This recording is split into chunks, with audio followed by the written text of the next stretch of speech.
Assalamu alaikum. Exciting things are happening at Muslim News, brought to you by Muslim Network TV. Our dedicated team is working tirelessly to bring you news reports, international coverage, and in-depth analysis that resonates with your world. We're not just reporting, we're offering perspectives that are uniquely ours.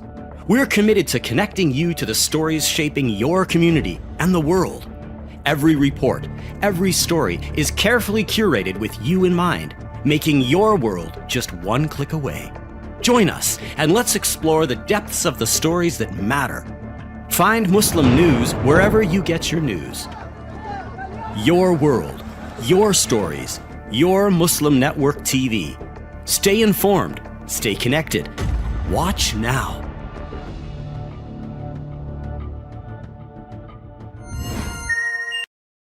Assalamu alaikum.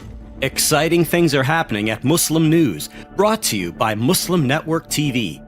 Our dedicated team is working tirelessly to bring you news reports, international coverage, and in-depth analysis that resonates with your world.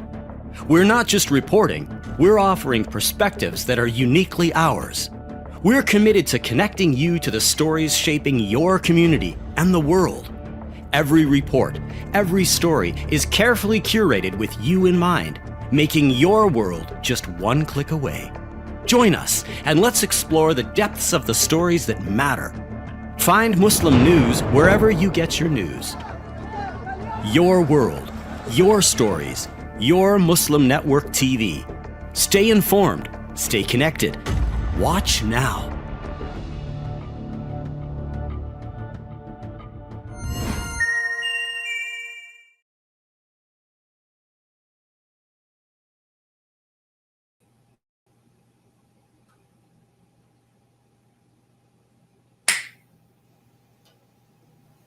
Tonight, a mayoral election that has captured the attention of not just New York City and the US, but people around the world.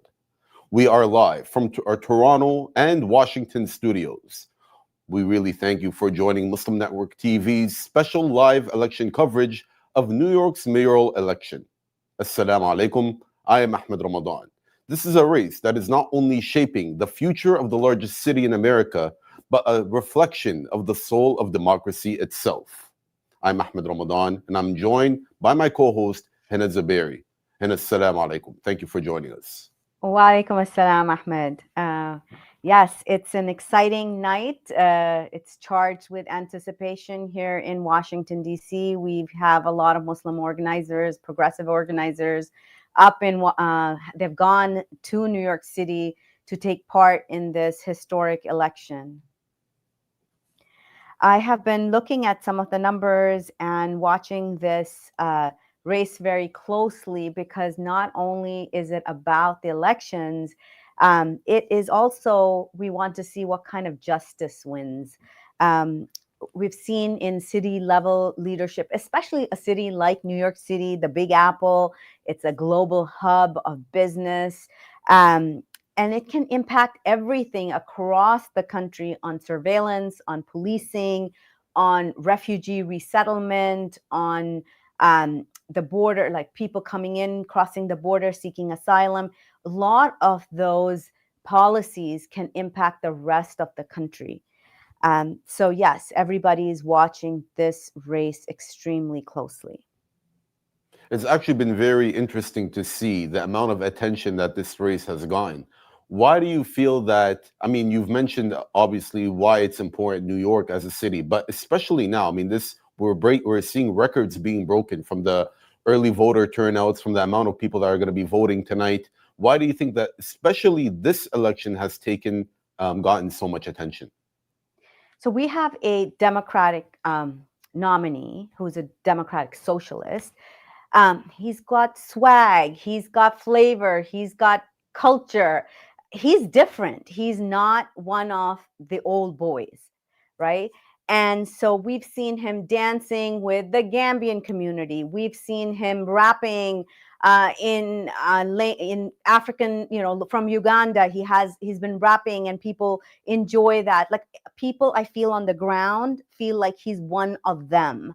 We've seen Urdu songs being written about them, Bengali aunties door knocking. So it's New York. His election is New York City. So it's not just the 1%, but it's the street vendors, the taxi drivers, people who identify with him as a person of color, as a child of immigrants, and someone who's been working on progressive policies.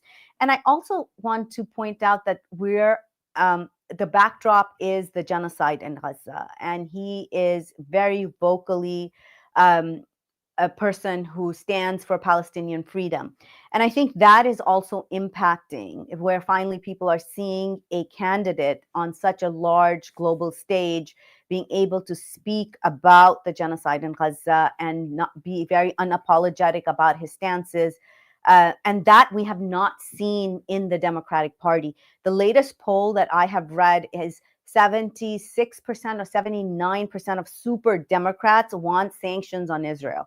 But we're not seeing that those policies being reflected by the Democratic Party, right? So that is definitely, I think, playing into this, the hype on the ground as well. And we must also acknowledge the chilling reality that this election is unfolding in a climate of heightened anti-Muslim animus, bigotry, to divert from the genocide in Gaza. Let's focus on, the feel has been on the ground, and we'll talk about it much more on later on as we do our analysis with our guests about the anti-Muslim bigotry that we have been seen throughout this election, the attacks on him, his campaign, as well as the Muslim community. Yeah, Just to look. you touched on a lot of points, which we will delve into more throughout the evening. Things like Islamophobia, his charismatic nature, other things like that. But one of the things that I've been seeing is that many people he reached out to, he was on the streets. I'm sure you've seen the video in 2024, just speaking to people and asking them who they voted for. Many of them voted for Trump. Many of them didn't vote. And the common response, the theme of people's reaction was they didn't believe that their vote mattered anymore. They didn't believe that, democracy was reflecting their will. And I think this is why there's been so much attention on this, because like you're saying, he's really reflected. He's really given people some hope. He's made people believe that, if I go out and I support this person and I vote, that I will actually get something out of it. It's not just going to go to the top 1 or 10%. It's really about the little guy that has been struggling for so long in that city.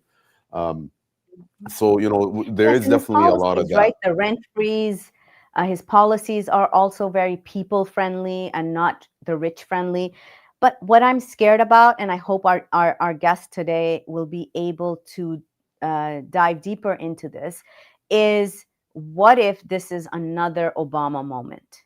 Do you remember? I do. The hope, the hype that everybody had on Obama. He was also a community organizer. He was for Palestinian freedom, and how he changed once he was in power. And that is something that, I hope that our guests can discuss more today. For sure. Actually, our first guest is ready. We have with us Garland Nixon, a Washington, D.C. political analyst and radio talk show host who's been a sharp critic of establishment politics. So I'd like to welcome our next guest. Thank you very much for inviting me. Thank you for inviting me. Thank you for joining us. So as you heard, Sister Henna was talking. Please feel free to share your comments about what she just said. Yeah, a couple of things. And the comment that she made was a legitimate comment that's shared by many people, and that is, there's an old saying: a cat that jumps on a hot stove will never jump on another hot stove, nor will he jump on a cold one.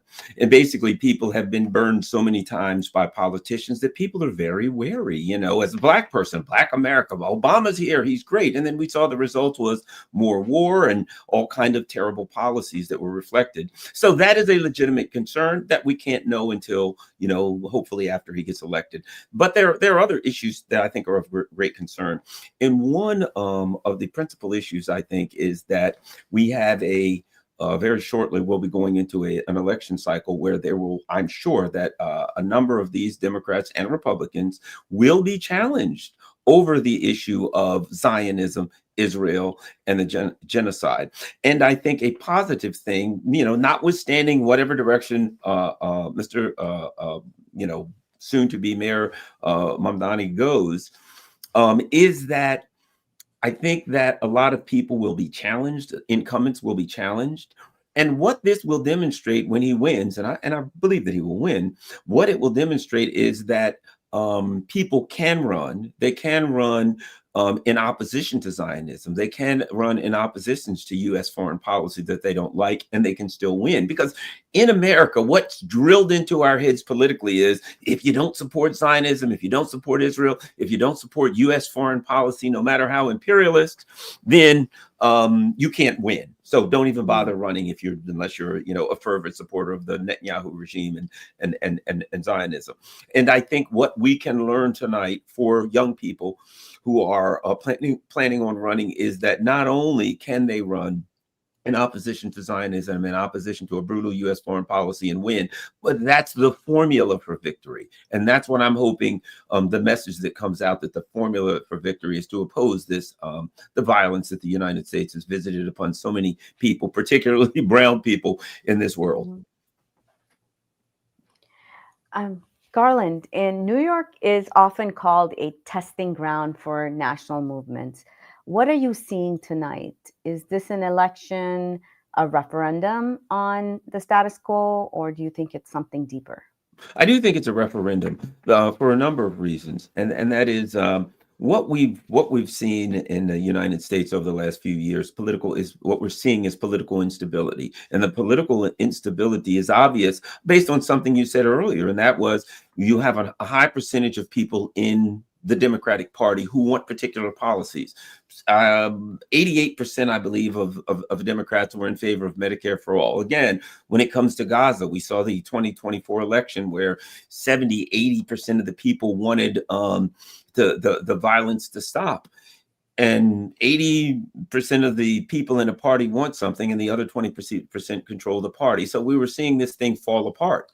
And what we're seeing now is mainstream Democrats and the power brokers in the party coming out oftentimes against Mr. Mamdani, or keeping their mouth shut, even though it's obvious that the masses are agreeing with, at minimum, his foreign policy, and though they may be suspicious, would like to see his domestic policies instituted. So we're seeing that gap between the political class and the ruling elite and the everyday working class people. And hopefully a victory by Mr. Mamdani will be a wake-up call, not for the ruling elite. I don't expect them to ever wake up, but a wake-up for the working class, that they can, in fact, be a part of an anti-war coalition, be a part of what I think should be an anti-Zionist coalition.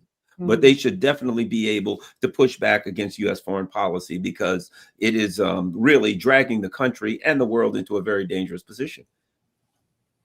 And what I'm just curious to learn, what for Friday, SNAP benefits ended throughout the country. And here is a candidate who is now saying, I'm going to have free buses, I'm going to freeze your rent. How much is that the economy going to be playing in what we're going to see, hopefully, as the election results come in? Oh, I think it definitely will. Many people in the New York area will remember a guy, I forgot his name, but, he was treated as a joke, but he said the rent is too high. And that was a candidate a few years, and that was his only thing. The rent is too high. But even today, if you say that the rent is too high, person, everyone remembers him. You know why? Because the rent is too high. Because what we're looking at is a circumstance where our economic system no longer provides decent jobs for people, no longer puts people in a position where they can survive, they can feed their families, et cetera. And more people have fallen from the upper middle class to the middle class to the struggling class, because the majority of Americans are in a paycheck to paycheck struggling class. And we have been told in the past that if the government looks out for the general welfare of the people, as is set forth in the Constitution in the General Welfare Clause, we're told that if the government does what the Constitution calls for, that's evil, that's communism, that's something we don't want. The truth of the matter is that is exactly what the American people want. They want something different. I think, again, we won't know whether he is or isn't different, but we see that Mr. Mamdani at minimum represents something different. And he represents, in a way, the clash between the working class and the political elite. And but it's not just the economic clash. There is a moral class where people are on the street saying, we do not want to be a part of genocide. We don't want to put our money we don't want to spend our money on genocide. We want to stand up against something that we feel is wrong and horrible and immoral. And our leaders either just sit on their hands and pretend like they can't do anything, or they fight against us. I think this election represents the opportunity maybe to get past the illusion of democracy that we have now. Because if 80% of a party wants something and they can't get it, if the majority of people want particular policies and they cannot get those policies, that's not democracy. That's the illusion of democracy. And if people can select a candidate that the political class and the ruling elite are not in favor of, that is the definition of democracy. So we will see. And again, I know there are people that'll say, I don't trust Mr. Mamdani, or I don't trust any politician, excuse me, any politicians, and that's fair and reasonable based on what's happened in the last few years. But I do think that there is a symbolic representation involved in this particular race that is bigger than just Mr. Mamdani or New York City itself. That it's symbolic of democracy and the power of the people. So we have with us another guest, Dr. Junaid Ahmed. He is a professor of law, religion, and global politics, and is the director of the Center of Studies of Islam and Decolonization. Thank you, Dr. Ahmed, for joining us.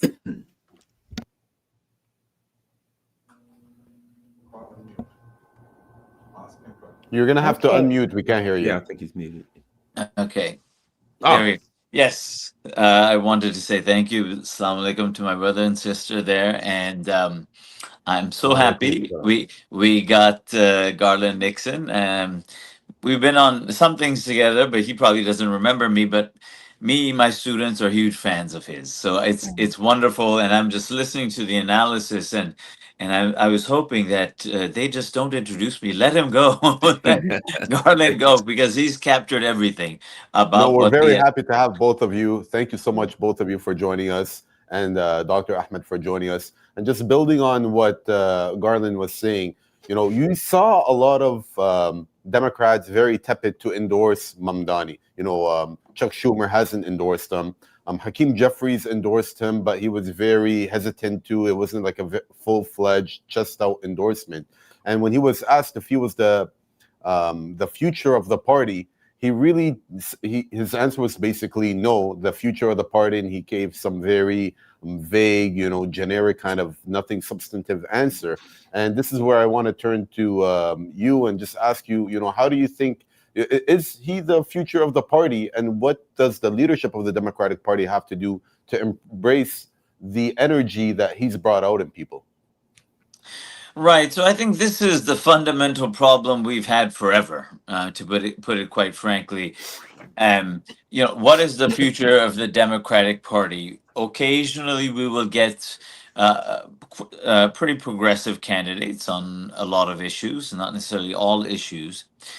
But then what happens is that somehow the Democratic Party establishment finds ways to to co-opt them, to soften their rhetoric. We've seen this time and time again.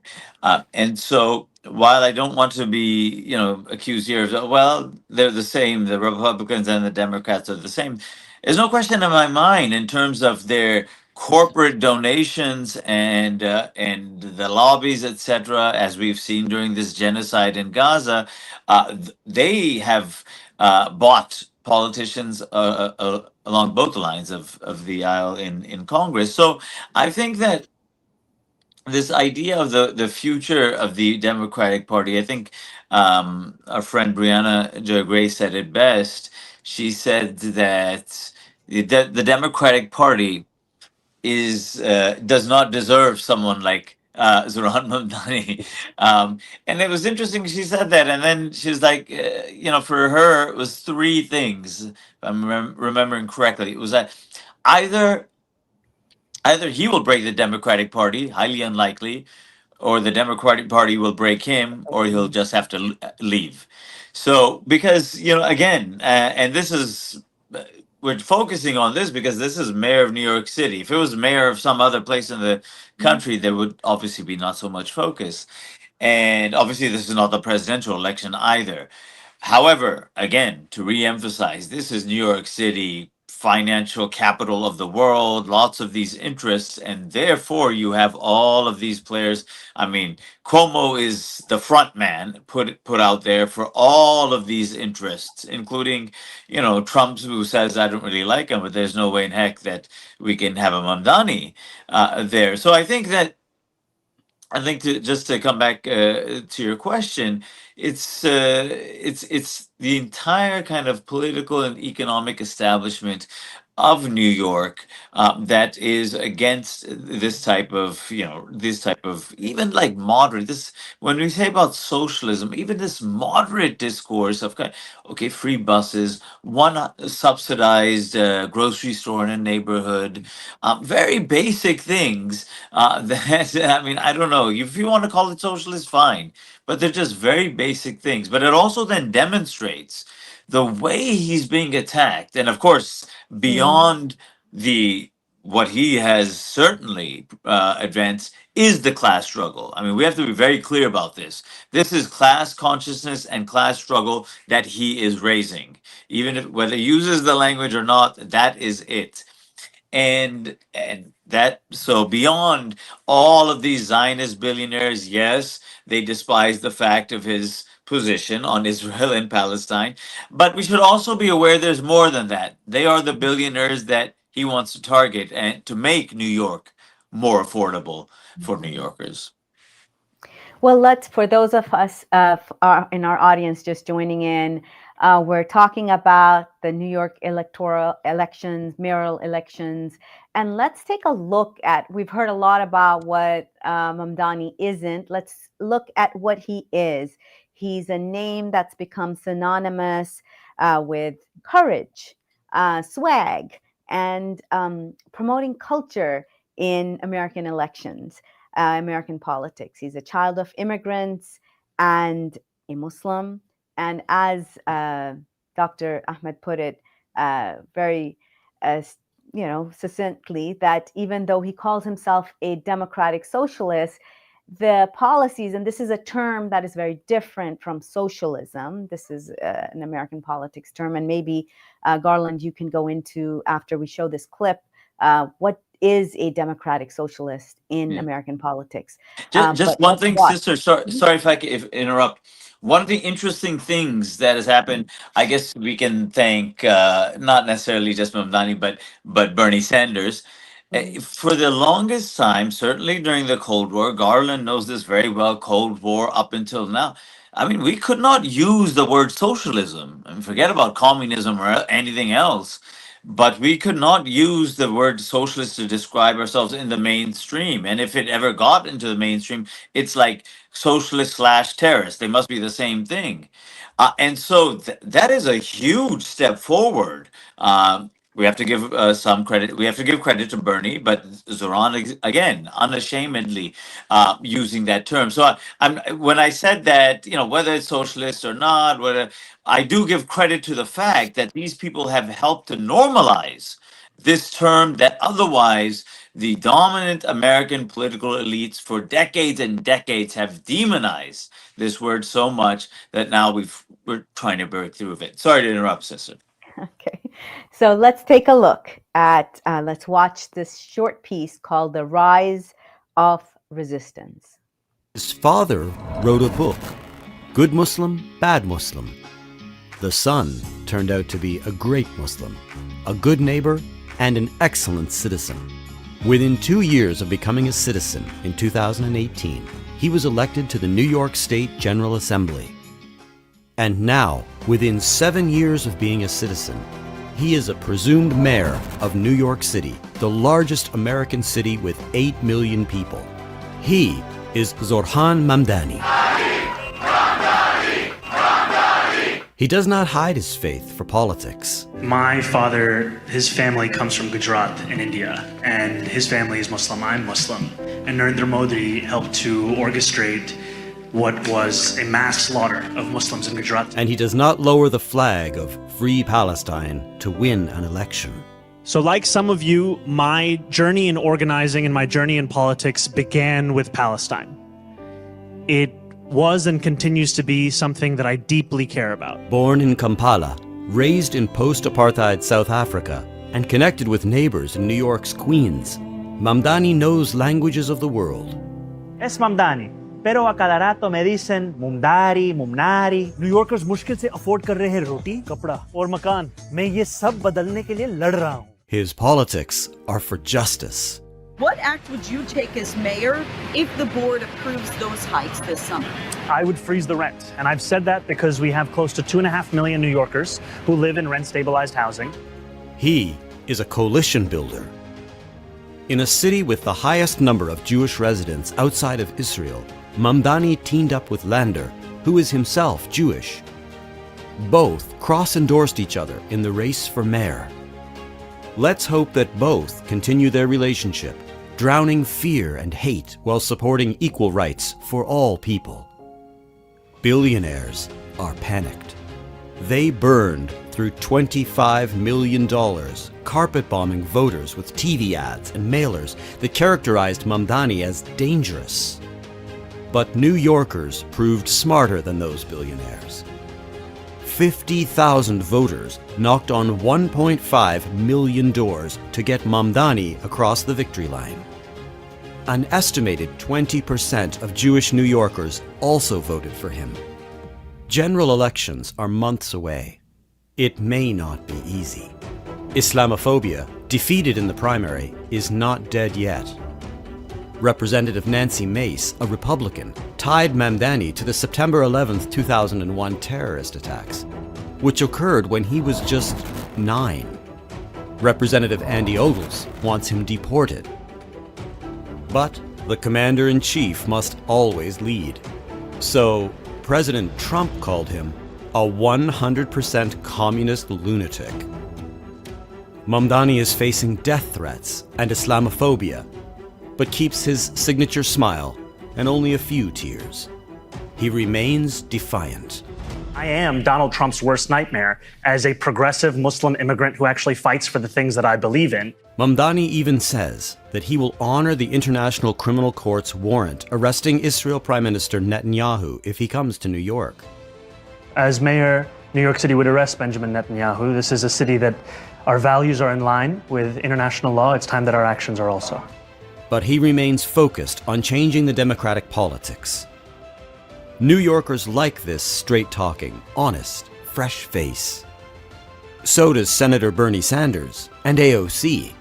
It was one of the great political victories in modern history. Zohran ran a brilliant campaign. This is Alexandria Ocasio-Cortez, and I am here loud and proud to rank Zohran Mamdani #1 for mayor of New York City. Mamdani is a rising star in American politics. New York Muslims were quick to unite behind him. He is liberating American Muslims while pledging to serve New York.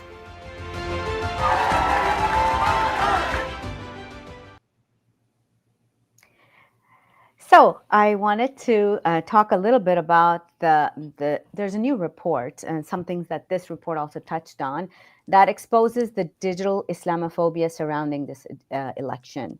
A recent study titled Tracing Online Hate Against Zohran Mamdani by US-based anti-caste civil rights coalition called Equality Labs found that a staggering 1.15 million anti-Muslim posts targeted Mamdani, with a combined reach of over 150 billion users. Another 1.43 million posts falsely labeled him a quote-unquote communist, reaching more than 330 billion users. In total, over 17 million posts have circulated about him across platforms in 2025, showing how coordinated online hate has become part of the political battlefield. And this just isn't an attack on one candidate, it's a reflection of the deep anti-Muslim bigotry. So I wanted to ask both of you, as you hear this and you reflect back on his campaign, what are your thoughts on this, and how can Muslims run for office without being either tokenized and really be a part of the American political fabric when this is the sort of campaigns that target their faith? Well, I would say this, and that is, and this is based on, the civil rights movement, et cetera. And that is, it's about bravery. It's about knowing that you're going to run into attacks. It's about knowing you're going to run into, unjustified rhetorical attacks and all of these things, but doing it anyway because it's the right thing to do, and doing it because it's what you believe in. So I think that what we're looking at now, and particularly with the attacks on Islam, I believe are coordinated attacks from the Israeli government. I believe they are also coordinated with the Zionist billionaires here, and with certain online influencers that, we've found that they've literally paid people up to $7,000 per post. So they're putting out a lot of money, but from the looks of what's happening with Mr. Mamdani, they're not getting a good return on their money because there is a material reality that people are living. So from one perspective, yes, they can spend $1 trillion. Let's not forget, Mike Bloomberg, when he ran for president, he put out $500 million in 3 weeks. And he didn't get didn't increase his support by 1 percentage point. So the Zionists, most likely, and the Israelis and Israel supporters will put out all of the money, and they have plenty of it, to do their anti-Zionist evil works. But a combination of people seeing what happened in Gaza, of people experiencing the inability of constituents to influence their, and I use this word charitably, their representatives in Congress who aren't representing to them. And of course, when we add the economic struggle that people are going through, when you put those together, people don't care what pops up on Twitter or TikTok or all of these things that they get from these various sources. They're dealing with reality, and reality says, I can't pay my bills. I can't feed my family. I'm getting laid off. And of course, I'm seeing terrible things happening to families and children. And my government is supporting that. And I'm opposed to it. And no matter what I do, they won't stop. So it's also an opportunity, I think, for some people to punch back. When these the political class, Chuck Schumer, et cetera, come out and say, don't vote for that person. Whatever you do, don't vote for him. There's a contingent of Americans that say, thank you for telling me who to vote for. It's the only way I can get back at you. And I believe that when the Chuck Schumers et al. Come out and say, we don't like him, in the same way that when they went after Donald Trump, I'm not a Trump supporter, but as they charged him with everything but mopery on the high seas, I continually said, they hate you. And they see that you're the establishment. And even though it's not true, you're creating an environment where people will believe that Donald Trump is the anti-establishment. And these people going after progressive or Muslim or various people who are running for office will give them a certain amount of gravitas, a certain amount of street cred from the people that are out here saying, I'm hurting, and the political class won't do anything for me. Well, I'll fix them. I'll vote for this guy. So just to bring it to our viewers right now, we are following the Zohran Mamdani New York City Mayoral race with Andrew Cuomo and Sliwa. And I just wanted to give our audience a breakdown of where the polling stands right now. So according to aggregate polling from late October, early November, Mamdani sits at 45 to 46%. Cuomo sits at about 31 to 33%, and Sliwa is about 16%.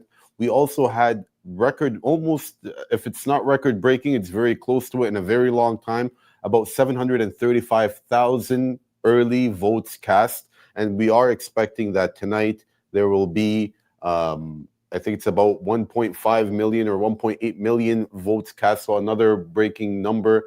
And we also saw from the Mamdani campaign that they are on the precipice of breaking records for the amount of doors that they've knocked on, and even in 24-hour period, he has about 100,000 or more volunteers that have joined him, which is more volunteers than some candidates get even votes. So I just wanted to bring everybody up to date on where we are with the New York City mayoral race. And I wanted to ask a question, which is, what does it say about where the establishment stands when the best candidate that they've been able to bring forward is somebody like Andrew Cuomo?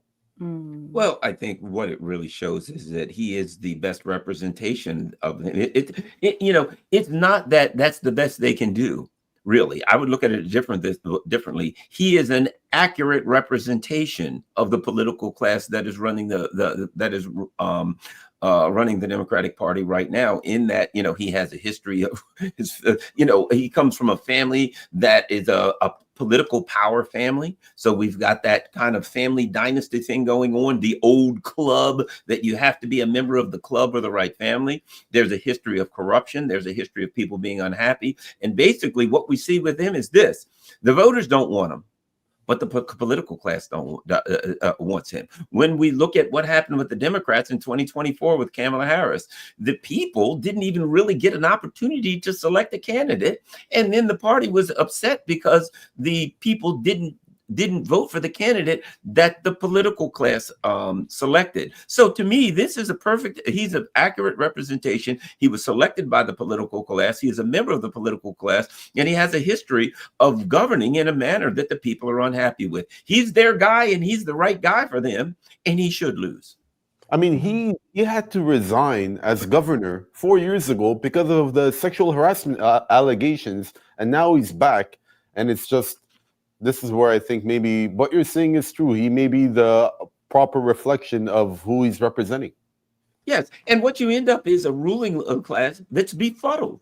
They all come together and they all agree and they say, oh, this is perfect. It kind of reminds me, I could go anywhere. I could go to the Ukraine conflict. I could go to any of the issues in the Middle East where the ruling class comes together and they say, oh, this is a great deal. Let's present it to the resistance. Let's present it to the Russians. Let's present it to the Chinese, whoever it is that they see in an adversarial position. They get together themselves and they make a decision without any input from anyone else and say, this is a great decision we've made. Let's put this decision forward. In this instance, Andrew Cuomo. And the decision flops. And whether it's the Russians or whether it's the Muslim community and the Muslim resistance in in the Middle East, or whether it's the people here, they put together, give us Kamala Harris, whoever, and the people say that's not what we want, mainly because we haven't had a say in it. We want to say, we want democracy. And so this is what you have with, to me, he's just the latest iteration of Kamala Harris. We're going to put someone out there that we think should win. Go ahead and vote for him. And when Cuomo gets blown out, which I think is most likely to happen, will they look in the mirror? Will they re-examine? Oh, perhaps we made a mistake. Absolutely not. Absolutely not. Instead, they'll be furious at the voters. They'll say, well, these voters, I don't know what's wrong with them. They won't vote for the people. These insolent peasants, how dare we suffer their existence? And they have the nerve not to vote for who we tell them to vote for. That's the attitude that they have, and people are getting sick of it. And now I think this will be Zohran Mamdani, the personification of this fury that people have towards the ruling elite. And I'm looking forward to young anti-Zionists, progressive candidates running in the midterms and primarying some of these conservative Zionist dinosaurs in the Democratic Party who desperately need to lose. So we have joining us right now Dr. Fawzia Afzal Khan. She's a visiting professor in gender and sexuality studies at Princeton University. She's also at a watch party for the Zohran Mamdani campaign. And she is a trailblazer in examining gender, faith, and politics and how they intersect. Thank you so much, Doctor, for joining us.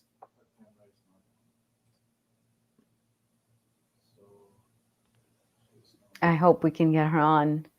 I realize that like she's at a watch party. There may be some technical issues on her side. We were hoping to get some live feed from the watch party, but we'll come back to that. You know, you've spoken a lot about, you know, Mamdani and representing justice, standing up for what people believe in, and really touching, being able to grasp the needs of the people. Where, like you said, you know, a lot of times we see the political class, the predator class, they get together, they decide what's good for the people, and then they're shocked when people push back or just are not interested in what they're bringing forward. Mamdani's been unapologetic with naming it a genocide, but he's also done something else, which is he's tried to keep the focus on what he's running for and his campaign is about, which is New York. So when all the candidates were standing on stage asking where would they want to visit, and they were all saying Israel, Israel, he said, listen, I'm staying here in New York. This is what I'm elected for. This is my focus. And I think it really triggered something in people's head where it's like, this doesn't make any sense. Why are our mayors visiting another country? What does that have to do with that? And not just any country, but a country that's committing genocide, and we could see it with our own eyes. Yes. And well, I think we have actually Dr. Fawzia joined us go. already. Dr. Fawzia, thank you for joining us. Assalamu alaikum. Very nice to join all of you. Can you hear me?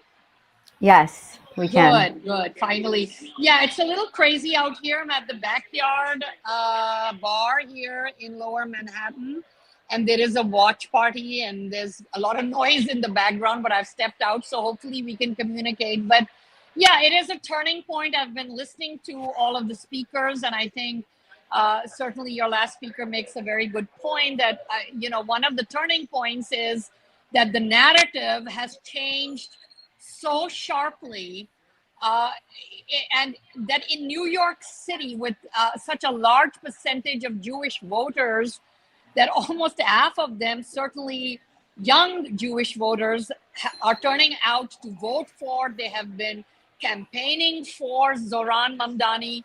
That tells you a lot about the discourse at the national level, really, that has changed. Because as a professor, I have seen this incredible change in the almost 4 decades that I have been teaching at the university level. And I honestly, after October 7, 2023, what I saw in my classroom, what I'm seeing outside the classrooms, what I'm seeing in my students, both at the State University where I'm tenured and also now at Princeton, it is nothing short of remarkable. And these are the people, you know, these are people of all faiths, ethnicities, genders, sexualities. You know, they're out there, and they have been in encampments, as we know. They have put their own futures on the line regarding this changing narrative of Israel-Palestine. And I think that is one of the biggest selling points of Mamdani, that for the first time at this level, and in New York City of all places, we have seen a mayoral candidate unafraid to state that he will arrest Netanyahu if he comes to this city, that he has no intention of visiting Israel. When he was asked that ridiculous question, because he is a mayor for New York City. So, you know, he makes this point about staying true to local politics, which is why he would be elected, but at the same time standing for social, economic, political justice. And that justice demands, you know, yes, rent stabilization, affordable housing for New York City dwellers, and at the same time, that same social justice message, which is appealing so much, especially to young voters and voters across the aisle, is that he is not going to say the same old rubbish about how Israel has to be protected at all costs, even when in front of the world, it has been committing genocide and continues to do so. which is why I think he is definitely going to win tonight. No matter what Trump says, no matter what his minions say they look highly idiotic. Sorry, and you can see that they are trying to, throw the wool in everybody's eyes. I mean, telling people to vote for a Democratic sexual harasser like Cuomo. I mean, yes, these are Dr. Fauci, I did want to talk to you about this Cuomo's comeback and what impact it's had on women voters in New York City when they see a person who has been accused of sexual harassment, where nursing home deaths have occurred under his watch. What are the women in New York City saying? Oh, I think it's very clear. What I've seen is simply that, the only women who are not affected or who still are going to vote for Cuomo are from the same cohort, demographic, political beliefs, which are highly corrupt political beliefs that have supported Trump, another sexual harasser. In fact, Trump is a rapist. And the fact that women voted for him, those women only who don't care about that, who care only to protect or are part of the 1% who want to keep the ruling elites, including themselves and their menfolk in power. And that is, that percentage is shrinking. Certainly the women that I know and talk to, which includes my students, that includes women that, average women who live of all different backgrounds, races, and ethnicities, they are with women like Letitia James. They admire her for trying to bring, lawsuits against Trump and against people who have criticized people like Cuomo and have brought, these women who have been harassed by him into the limelight, as to accuse him, and he stands credibly accused. He has paid them off. He has tried at any rate to pay off and not have this conversation, but he has not succeeded. And so I think the majority of women, honestly, and good thinking, upright, righteous men see through this politics of complete cynicism, and they are not voting, certainly not going to vote for Cuomo. No. So I wanted to, our three guests over here. So suppose Mamdani wins, and now we've got a Trump administration and New York City is Trump's base. How difficult is Trump going to make it for Mamdani to rule the city? Well, I would say this. I think Trump. It will be difficult because for Donald Trump to do a lot, because there are legal restrictions. There are things that are the federal government is required to do for various states and municipalities, and any attack on Mamdani physically, economically, would be an attack on New York City, and Donald Trump's from New York City. I think Donald Trump is a lot of talk. I think he's a lot more mouth than anything else. And I don't think he'll be able to do a lot. And, there is and I've been through this before in debates with conservatives, and we get back to this contradiction where the conservative says, look, I think that we should have federalism where government is dealt with at the lowest possible level, right? States' rights. The state should decide, the county, the city, or whatever, right? And then the state or the county or the city says, we want to vote for this guy. Well, never mind. We changed now. We don't believe so Donald Trump, apparently, if Mamdani wins, he's going to change his mind about federalism and about governing at the lowest possible level, which means it's all a fraud. It is all, simply rhetoric. But when it comes down to it, it comes back to the ideological battle. He's the left, or in my opinion, even more so, it's because the Zionists hate Mamdani, they hate Muslims, and the pressure of the Miriam Adelsons and all of the other Bill Ackermans and all of these other people who are on the phone with Trump saying, oh my gosh, when this guy wins, we're going to have anti-Zionists all over the place running. And he's right. and their fear and their horror, but it's not going to save them because they will be held accountable for their actions politically, I believe, over the next over the next election cycle. They're trying to avoid that, and it's unavoidable. One other thing I want to say: there is a paradoxical thing. There's a weird paradoxical effect with Zohran Mamdani with the discussion about him saying, he's saying, okay, I'm going to focus on New York.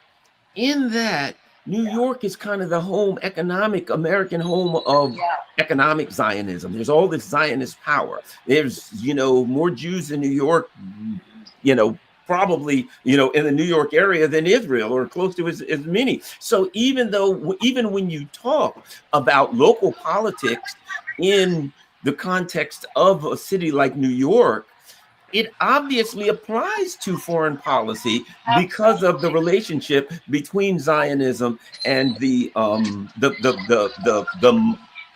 economic elite, at minimum, the economic power in New York City. There's no way you can disassociate foreign policy relative to Zionism and politics in New York City at the highest levels. And I think, if I may just add to that and say that you can do that at any level in US politics. I hear this kind of talk, for example, from people running in local town and city elections. Well, we have to focus on what they call the local in a very narrowly defined sense. But in fact, as you pointed out, the local or the domestic and the international have always been conjoined. And when it comes to the issue of Zionism and Zionist funding, we see that they have affected every race, up and down the ballot. We saw, for example, in Westchester County, which is where I'm from, last year, what they did again, to defeat Jamal Bowman, for example. We never had a local congressman election that is funded, to that extreme as his was, just to defeat him. And so to create and to divide that kind, to create that kind of line, or to state, oh no, this is all about local, is absolutely a way to throw dust into people's eyes and not have us make the connections between local and global politics. The glocal, as my good late friend Nawal El-Sadawi of Egypt would say, it's all glocal. There is no such thing as purely local politics. And I think Zohran is really making that point in a very smart way. He is standing for New York City issues, but those issues, economic, political, racial, generational and cross-religious lines, they connect to the world at large and what we are seeing everywhere else. And honestly, the pigeons have been coming home to roost, as we say. And I think he's the man to take us across to the other side, where politics can once again come to have some meaning in people's lives. That is why the youth vote is so huge. I mean, it's over 130% increase in youth voting in early voting just from the last election alone. Mayoral election. So that I mean, this tells you a lot. You'd have to be deaf, dumb, and blind to pretend that there isn't this kind of sea change. And so no matter what happens tonight, I think what Zohran and his campaign have shown is that change is not only possible, it is here, it is on its way, and it's gonna be just the start of a big turnaround. At least, that's what I think and I hope. So let's take a moment to see what the man says as he casts his own vote. So let's go to that clip. Today is Election Day.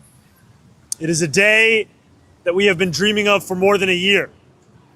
And as much as things have changed over the course of this campaign, in many ways it is the same campaign we launched on October 23rd.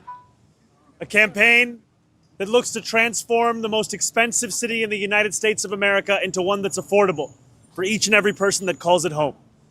And I'm so thankful to the more than 100,000 volunteers who have brought us to this point, where we are on the brink of making history in our city, on the brink of saying goodbye to a politics of the past, a politics that tells you what it can't do and really what it means to say is what it won't do, and to usher in a new era in this city where we understand that we do not get to choose the scale of the crisis we face.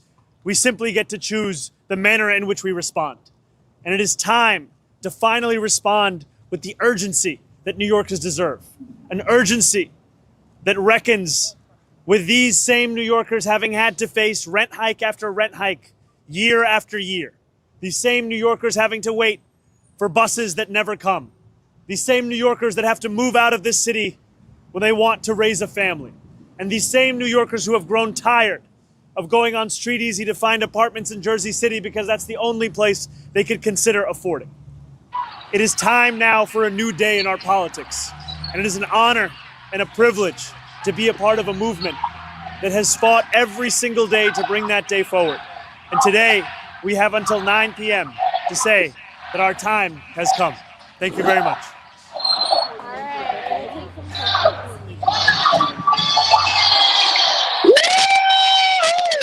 Oh, what's going on there? They are now closed. Yes, the polls are now closed. Sorry, there's a lot of excitement here. Yeah, the polls are now closed. Hopefully, we'll start seeing some results coming in. I really want to thank all our viewers for watching us. Please make sure to like, subscribe to the channel. This really helps independent voices like ours be able to do the work that we do to bring you coverage in a way that mainstream media and traditional media have not been doing. So we really appreciate all your support. We appreciate your viewerships. And what we want to do right now is go to our...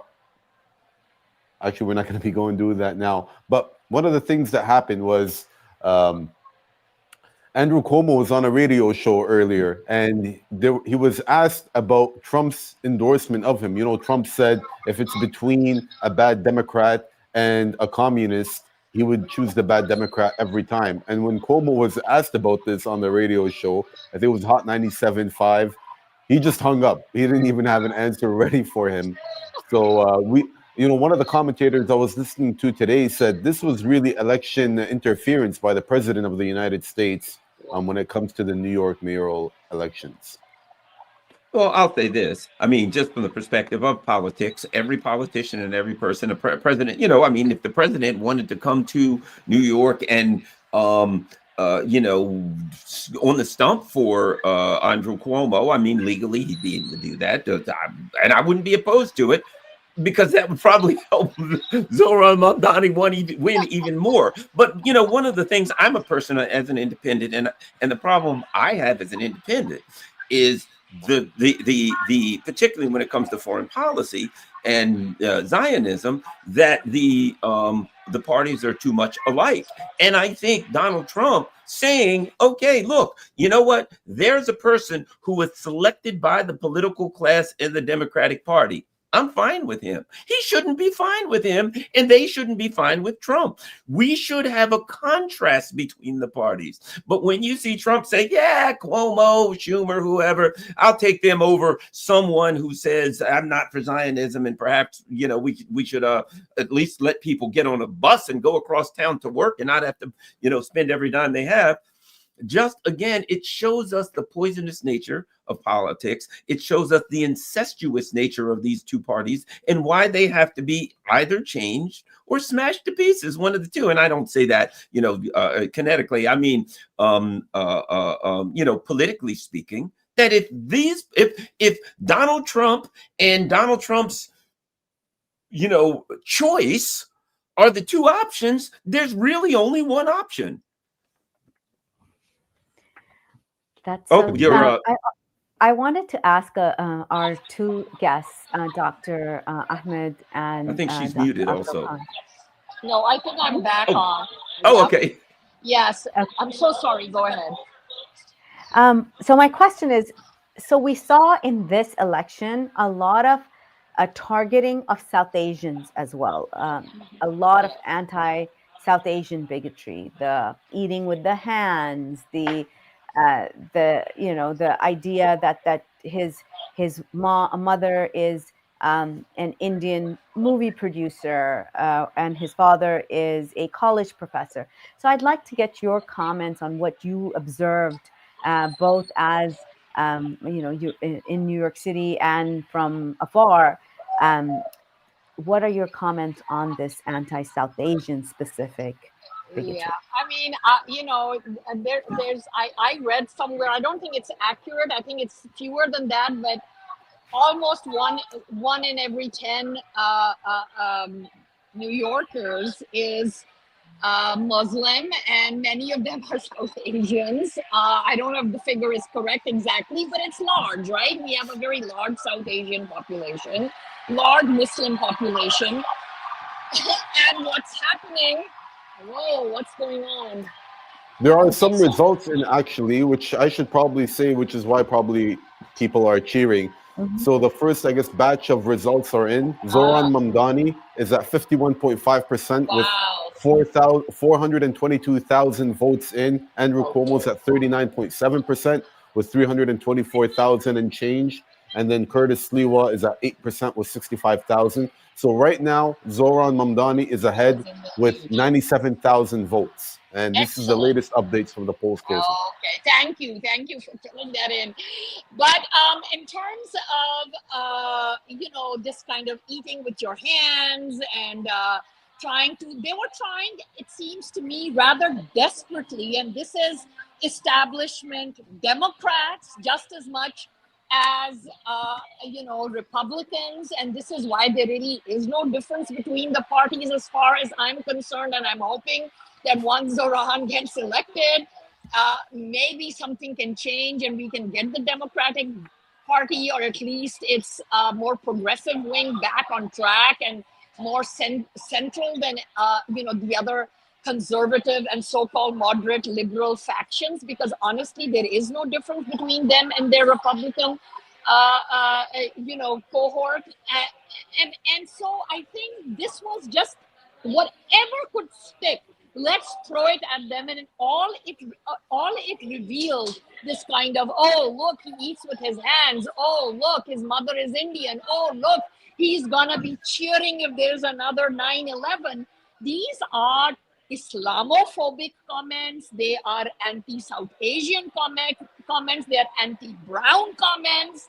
I mean, and it's so transparent that these are racist, ignorant comments trying to distance civilized, i.e.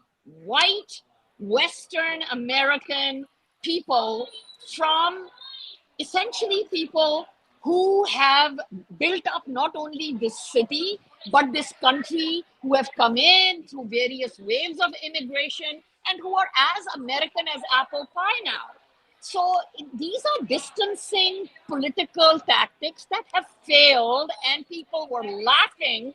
The stuff about hands, eating with the hands, I mean, I just love that, because in fact, there's a friend of mine who is a fixture on the theater scene in downtown New York City. And she wrote this whole hilarious thing on Facebook about how she will now eat with her hands all the time, just to kind of be in the face of people who think that is somehow uncivilized and un-American. And she came up, as she pointed out, don't Americans, whatever they mean by Americans, i.e. not South Asians, don't they eat pizza with their hands? So this is these are really degraded tactics, and I think everybody saw them for what they were, just desperate tactics of people hoping and wanting and trying against all odds to defeat the freshest, most original, charming, brilliant, policy-focused.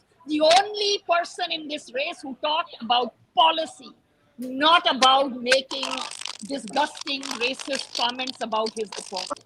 Dr. Fawzia, we actually have a package we want to play because of your comments talking about eating with hands, which, like you said, it's just such a bizarre attack. But let's play the package right now for you.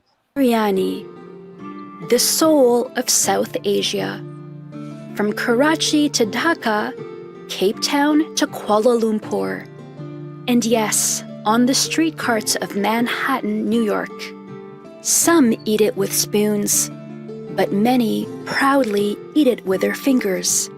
Across South Asia, Africa, and the Middle East, eating with your hands is more than tradition. It's intimacy. It's gratitude. It's culture. For Muslims, the Prophet Muhammad, peace be upon him, asked them to wash their hands before touching food. So, when Zohran Mamdani, the Democratic candidate for New York mayorship, was seen eating biryani with his hands, the right-wingers exploded in outrage. Mega politicians and online culture warriors didn't just criticize, they dehumanized. They called him dirty, backwards, unfit for office. But beneath the outrage was something deeper, a fear that someone could carry his culture proudly and refuse to conform. What was really being said was, you don't belong. Your ways are beneath us. Assimilate or be erased. Well, then we'll have to arrest him. Look, we don't need a communist in this country, but if we have one, I'm going to be watching over him very carefully on behalf of the nation. For billions, eating with hands isn't primitive. It's respectful. It's communal. It connects them to food, to people, to history. Forks and knives did not arrive in South Asia naturally. They came with colonialism, not as convenience, but as conquest. They weren't just utensils, they were weapons of cultural erasure. Signs of civility forced onto those branded as savage. So when Zohran Mamdani eats with his hands, he's not just enjoying biryani, he's reclaiming dignity.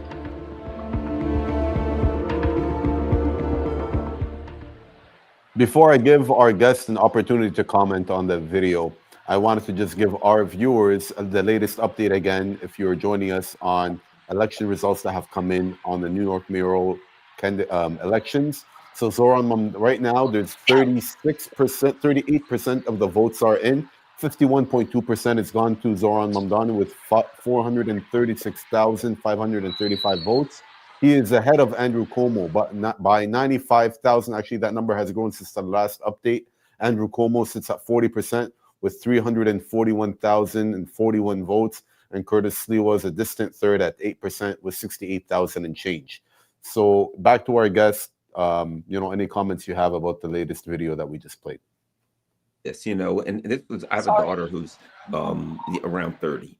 And so, we're very close, and I, talk to her all the time. And I remember, when she graduated from college, and I went to the college and I looked and I'm like, wow, yeah, it kind of looks like a rainbow here. So here's my point. What we're seeing is two parties that have 80-year-old people running. Not that there's anything wrong with being 80. I'm just saying the fact that they're all 80 says they remember, they're hearkening back to a time when you could use these racial dog whistles,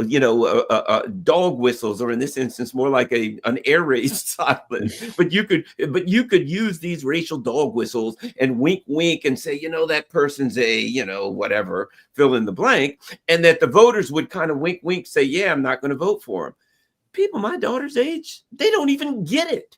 When those kinds of comments to them just right over their head. They don't even get it. So the people that are left in this country that really, and I don't mean just age, because again, I have a lot of friends that are seniors in my age and older who certainly would say, come on, let's move on. We're not here anymore. So we're looking at political dinosaurs.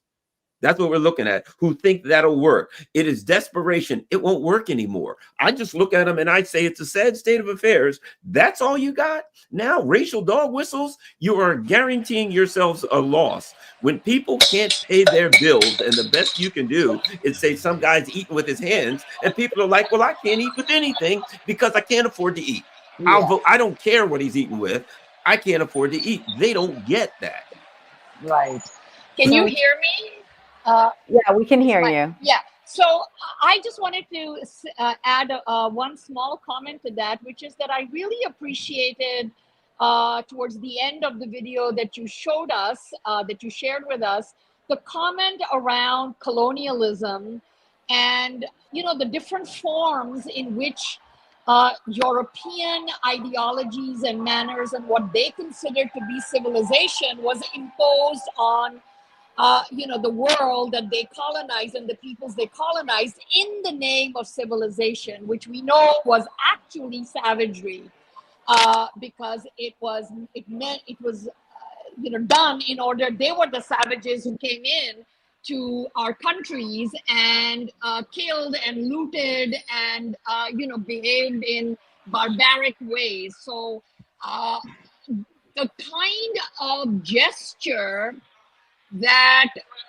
Zohran makes, right, or made with by eating with his hands, and as the commentary was also pointing out, is actually a gesture of decolonization. It is an in your face, right? It's an in your face to all of these racist people claiming to talk in the name of civilization.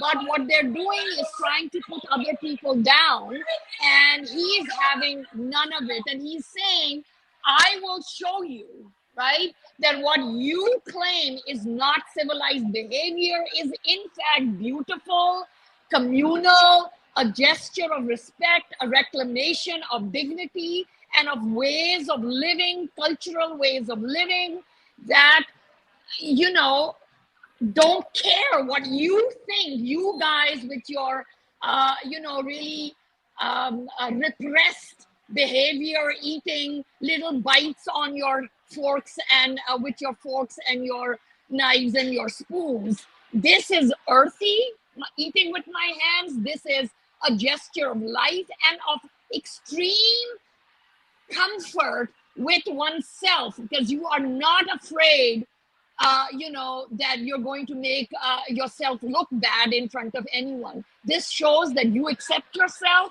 and that other people at your table who are sharing that table also accept you, also love you. And if you're going to drop food on your shirt, so be it. Who the hell cares?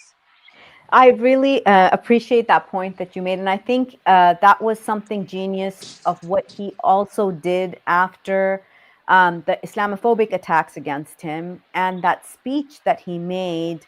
And I'm sure a lot of his advisors told him not to focus on it, but to focus on his Muslim identity and talk about the Islamophobia and how Muslims are living in shadows in the largest city in the world and how they contribute to that city and are part and parcel of that city. That was absolutely genius. And to talk, and now that I look at it from a broader point of view as well, he drew sustained attention from the global right. At least 26 international politicians, ambassadors, and other government officials from Argentina, France. We heard from Germany, Netherlands, Canada, India, Israel, Slovenia, Sweden, Spain, and the UK. Many of these countries who were colonizers spoke out against him.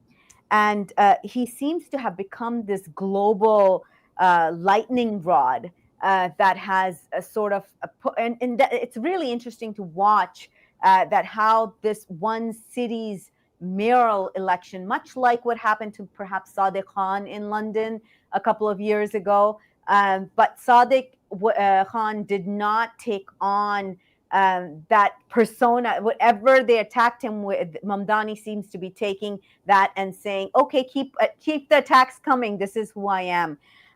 So to discuss this and much more, I'd like to invite our next guest. Do we have and him I'm going to on? have to leave because I got another interview I have to do. So I certainly appreciate you inviting me and look forward to having an opportunity to talk to you again. But unfortunately, I'm going to have to run now. Yes, thank you so much. And thank you so much for being here, Garland. Thank you so Thank much you. for joining us. Really Keep appreciate up the it. good work. Bye. It's been wonderful to be with all of you. I'd like to stay on, but I have a lot of friends in there, and I think soon I will get in there once the results, more results are called in. So I just wanted to give you a heads up. But I really appreciated your comments. Those are,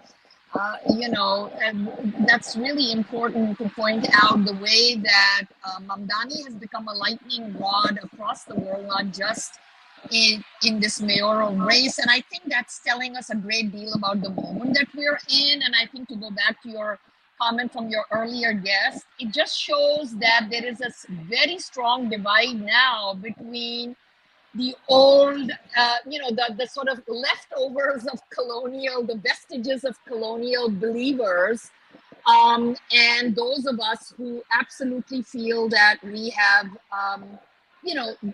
those are politics of the past, and that new paths have to be forged. And I think we're really at that dividing line, and so it's a very exciting moment. Absolutely. Can you hear me? Can you hear me? Yes, we can. Assalamualaikum, Fozia Baji. Finally, you caught me. I'm here. Are you there? Oh my God, it's so nice to see you after such a long time. I know. That's why I wanted you to join the show, because it's been a while since I saw you, and you often scold me for not staying in touch. So I said, let's just bring her on the show. That's great. I listen to we have everything. a long history, and so it's nice. Yeah. So I've known Fozia Zohran for a long time. It's great to have you back She's on a the show, mentor of Dr. mine. Ahmed. She's one of my mentors, and so it's wonderful to have heard her speak today. So thank you, Fozia Baji. Okay, great that Dr. Ahmed is back on screen. I would really like you to, we talked about decolonization and the remnants of this in this mayoral race. So I really would like to get your commentary on that. And one other question that I've really observing this race, and you see the Hindutva and Zionist nexus joining together against Mamdani. Would love to get your comments on that, and especially how, what mental gymnastics does it take for someone who follows Hindutva ideology to go against Mamdani while he's being attacked for being South Asian? Make it make sense for me. So just before you go ahead, Professor, I wanted to introduce our next guest, which is Mark Lance, who's the Emirati Professor of Philosophy, former Professor, Chair, and Founder Program on Justice and Peace for Georgetown University. Mark Lance, thank you for joining us. Just wanted to make sure we introduce you and get an opportunity to say that. I also wanted to, again, sorry, before you go on with to answer the question, just the latest update on the polls right now. 52% of the votes are in. Mamdani's at 49.6% with 580,000 plus votes in. He's 94,000 votes ahead of Andrew Cuomo, who's at 41.5% with 485,000, close to 486,000 votes. And Curtis Sliwa is a distant third with 8.1% of the vote. Please go ahead. Thank you. Yeah, so I also wanted to first say one mentor has just left, Professor Fozia Zohran, and another one has arrived, Professor Mark Lance.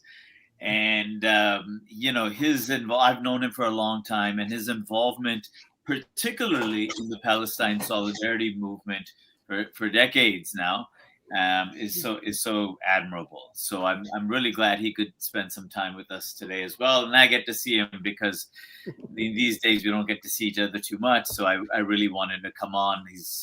I've learned so much from him.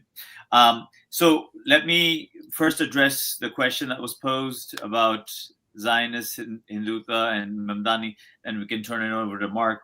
So I'll do that very quickly. Look, I think we always should not be surprised by forces that long, of course, predate this campaign of Zohran Mamdani in terms of the demonization of Muslims, the Islamophobic rhetoric in order to justify the projects of both of these countries, whether it's Zionist Israel or Hindutva India, and especially kind of the more reactionary, extreme developments of these countries. In India, BJP, RSS, etc., their victories, the complete wiping out of the opposition party, Congress Party, and what we see in Israel today, right? I mean, it was never great, but we see the kind of the extreme form of the reactionary end of the spectrum, and so I think that it's obviously horrendous and catastrophic for the victims of this of what's going on. But this alliance has been going on for a while in the United States. And I fear, and here's the other thing I'll say, I fear that many of us Muslims may start to see this kind of lobbying model of these groups as like an effective model to kind of to be a counterweight. And I don't think it works that way at all. I mean, the Zionist lobby works because then the United States has used Israel, certainly throughout the Cold War, for its interests in the Middle East. Indians, the Indian, quote unquote, there's no Indian lobby per se, but Indian IT workers have been exploited and used extensively. And India, once again, we thought that the US, a lot of diasporic Pakistanis became quite happy because Pakistanis shot down 2 Indian planes, and now we have a good image again. And the next thing we know, U.S. signs a defense pact with India. So the point is that we have to be very careful in terms of the way our modus operandi in terms of our activism to bring about change. And I think that these forces, well documented in the massive amount of kind of money that was been transferred to a lot of this Hindutva stuff in India, traced from the Gujarat massacres, of course, when Modi was the chief minister of Gujarat, where a lot of the money was coming from, Indians in the United States. And and it became only kind of a natural alliance. In fact, I always say now that, the American politicians in private, they may be cursing Netanyahu out, but Modi is a real devotee of Netanyahu's. Modi is a real devotee. I think Netanyahu knows his only real friend is Narendra Modi right now. But again, the geopolitics are shifting so rapidly here. But long story short, I mean, Netanyahu's old plan about speaking of Islamic terrorism and etc., this just became very convenient, especially post 9/11, and which was not just convenient for, say, the United States and Israel, but also places like China, Russia, India and Kashmir, and so on. So just the latest updates on the polling. Some more numbers have come in. Zohran Mamdani is at 49.6%. He's at 677,615. His lead has grown to 109,000 ahead of Andrew Cuomo, who's been eating away at Curtis Sliwa's numbers. Curtis Sliwa has gone down a little bit. Cuomo is at 41.6%. Professor, thank you for joining us, and would love to hear your thoughts about this New York mayoral elections. Well, first, hello, Junaid. Great to see you again. It's been not too long. So, to me, what's most fascinating about this election is that it's absolutely been a grassroots campaign. Both political parties have done everything they can to prevent Mamdani from winning. The Democrats, in some ways, perhaps more strongly than the Republicans in New York. It's important to say he's not proposing anything socialist. He might, in his heart of hearts, be a socialist, but he's not calling to nationalize any industries or anything of this sort. He's calling for what in Europe would count as moderate social democratic reforms, right? Modest tax increases on the wealthy, some provision of social services like free mass transit, improved funding for education, some modest housing rent control. So all of this is opposed by the sort of core of both political parties in the United States that are completely beholden to slightly different sectors of wealthy capitalist billionaire class. What's been, as Junaid said, I've been involved in the Palestine Solidarity Movement since the first Intifada. And anyone in the last 40 years in the United States who's remotely consistent about supporting human rights and international law is going to be attacked broadly by the press, by the leadership of the parties. And in the case of Israel, you'll be accused of being anti-Semitic. And it's failed miserably for them this time. And I think that's a sign of a very deep change in the United States. Of course, in a sort of the immediate cause of that change has been the ongoing genocide in the last 2 years in Gaza, and that has horrified especially a lot of young people. But the ability to build quickly the kind of response to that, the protests on campuses across the country, the massive turnouts in civil disobedience actions that we've seen, oftentimes led by Jewish organizations, it's worth saying, that comes from a combination of that immediate spur of a horrifying human rights attack with a background of organizing an infrastructure that's been building in this country for 35 or 40 years, right? At least since the first Intifada. And as energy comes up, there's organizations already in place to plug people into. Muslim organizations, Arab organizations, leftist organizations, progressive organizations, and Jewish organizations. And these were all ready to jump onto this candidacy in New York City. We've seen that among Jews under 40, the majority support Mamdani in New York. And it's only a slightly majority for older Jewish New Yorkers. Groups like Jewish Voice for Peace have just taken their already existing organizational infrastructure and turned it into a contribution to the grassroots on the street work of this campaign. And so you're seeing a broad change in the US in terms of views around Palestine. The masks kind of came off with the invasion of Gaza. It's not that things were better substantially before. There was massive, I think I might have been in this march. There was, a deeply entrenched system of apartheid before this.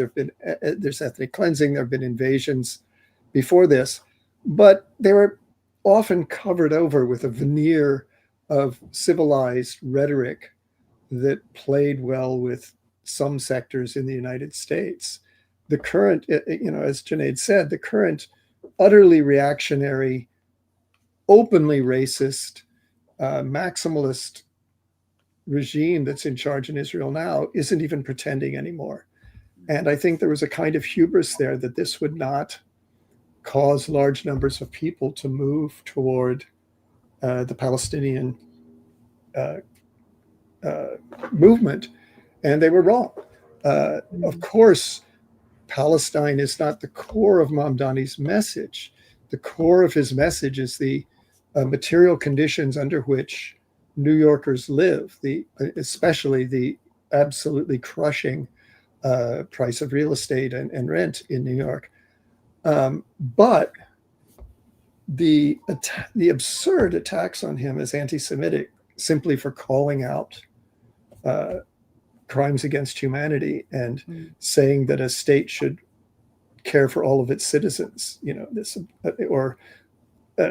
specious and intentional misrepresentations of slogans, saying that jihad somehow means murdering people when it means, struggle. I've been hearing the phrase globalize the Intifada for 40 years. It means we struggle across the world for justice. That's, what this means. And everyone knows this. And they tried the same old tactics. And interestingly, it just made things, I think, worse for the opposition, for Cuomo and everyone else. So it's been absolutely fascinating to watch this. I did not predict. So I just want to let our viewers know, sorry to cut you off, No, but please. Mamdani has won the New York City mayoral race. It is over. He has won the race. He's already been predicted to win. So congratulations to Zohran Mamdani for winning the mayorcy of the largest city in the United States, New York. That's so exciting. Congratulations, New York City. You just said something, Dr. Land, something that was that now given the New York mayor-elect of New York City, Zohran Mamdani, when you talked about organizing that was already in place, anti-war, Jewish organizers that were pro-Palestinian freedom already being in place against this genocide for the past, first for the past 40 years, but specifically this past 2 years. One of the things that I also have observed is this was the first election where pro-Palestinian freedom PACs and Muslim PACs, political action committees, were also active now. They had been organizing for the past 2 years, and this was the first time where money was being organized in the Muslim community, in the pro-Palestine community, and supporting Zohran's run for office. So this is where, we talk about this a lot at Justice for All, about organizing rather than just mobilizing people on the street. So it is absolutely fascinating to watch this. So now that it's been announced that he has won, let's take the conversation to what will a Zohran Mamdani city look like? Who's with him? He doesn't have a lot of experience, and this was one of the things that folks would attack him with in running a city like New York City. So what do you expect from him? Where do you think he'll move to the center, where he might have to let go of some of his platforms that he ran on? Who is supporting him in the sense of who is he going to assign major jobs? So yes, would love to hear from you all about that. These are the hard questions. These are the hard questions, right? Because all the forces that were opposed to him winning are now going to be committed to him failing. Right? Right. The capitalists are going to try to make him fail. The billionaires are going to try to make him fail. And it's going to be very difficult. And I think it's very, very crucially, right? Where's his source of power? His source of power, as we were both saying, is at the grassroots. It's with the people that have been pulled together. It's the coalitions you're talking about that are coming together around principles rather than specific identities, right? If someone is Jewish and progressive and believes people deserve to eat and believes human rights matter, and someone is Muslim and believes these things, they're on the same side. It doesn't matter. Religion doesn't matter. Ethnicity doesn't. Those are the people that have to stay mobilized, because without it, he's got very powerful forces working against him, both the wealthy. He's already had to compromise on police issues, right? He was proposing quite modest criticisms of obvious abuses by the New York Police Department. But the New York Police Union can shut the city down anytime they want to. They can make the crime rate rise anytime they want to, simply by ignoring things or offering subtle encouragement to people. It's an enormously powerful, heavily armed interest group in New York City. And he's already had to apologize for some comments that, to my mind, were completely reasonable comments he made in the past. He'll surely have to compromise in other ways. That's what it is to pursue politics through the electoral system, right? I work with grassroots organizing. I work on the street and then also as an academic. I don't have to make those compromises. I can say what I take to be true. I can stick to my principles. A person who's working in government can't always do that. And what one has to figure out is which of those people in government are actually our allies, are actually people we can work with, and which are going to sell out along the way. If we recall, Barack Obama also started as a community organizer, but in my view, completely dropped that side of his life when he became president. I don't think Mamdani will, but he needs the pressure from the ground. Right. That is how he can respond when people demand things of him. He can say, yes, but the city will break down if I, people will shut things down if I do that. So you're going to have to compromise with me. And it's going I to have be no idea who he'll. fascinating to watch Gen Z who Yes. and this cancel culture that prevails in this generation. It's going to be a fascinating watch. So we do have a package that we'd like to show you all on Mamdani's victory, announcing the new New York City mayor. The city that never sleeps, that carries the city that never sleeps, that carries 8 million souls and speaks 100 languages, has chosen a Muslim to lead it. New York loves Zohran Mamdani. He is the first Muslim, the first South Asian to be elected mayor of America's largest city. A city with the second largest Jewish community in the world after Tel Aviv. Zohran Mamdani was outspent by 1 to 4. Billionaires joined forces to defeat him. But he loves New York, and New York loves him. 90,000 volunteers changed history. But his path to this moment was brutal. From the day he entered the race, he faced a flood of racist and Islamophobic attacks. New York had never seen a campaign so vicious, so personal, so cruel. MAGA trolls compared him to the planes that struck the Twin Towers. Right-wing commentators called him the jihadist candidate. You are clearly right now in the front-running position. I can tell because they've gone 9/11 on you. This is not a job for a first-timer. Any day, you could have a hurricane, you have, God forbid, a 9/11, a health pandemic. Any given morning, there's a crisis. And people's lives are at stake. God forbid another 9/11. Can you imagine Mamdani in the seat? Yeah, I could. He'd be cheering. Well, it's another problem.